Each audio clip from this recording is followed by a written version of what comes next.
мужскому рингу. Из Казахстана Махсат Ахметов.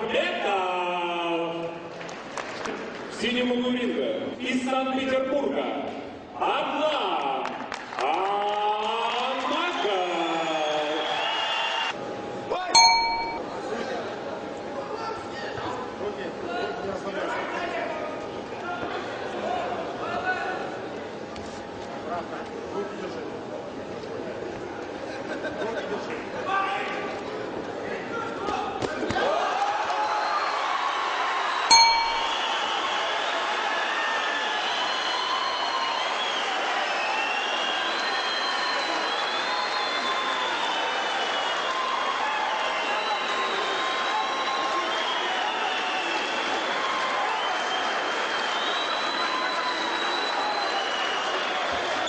Победу нокаутом одерживает из Санкт-Петербурга